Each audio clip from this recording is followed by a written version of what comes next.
Hey everyone, this is Tim from Your 6 Studios. Today in this video I'm going to show you how to restore the default settings on your PS5 Pro. So maybe you're having an issue with some of the settings or something like that. So let's go up to the top, select settings, go on down to where it says system. Then under system software, go to the right, go to reset options. And here are the options here. Restore default settings. Click this.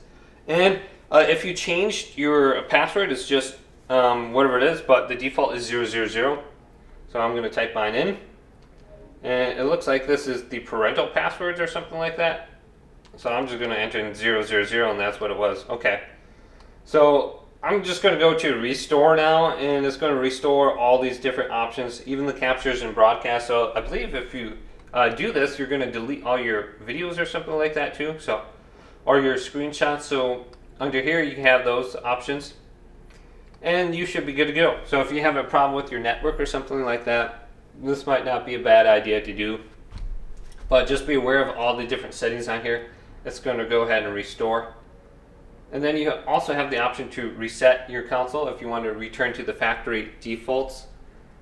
So you can go to that option as well. Hopefully this video did indeed help you out. If it did, leave it a big thumbs up and subscribe to my channel down below for more tech out videos coming up next on Your 6 Studios.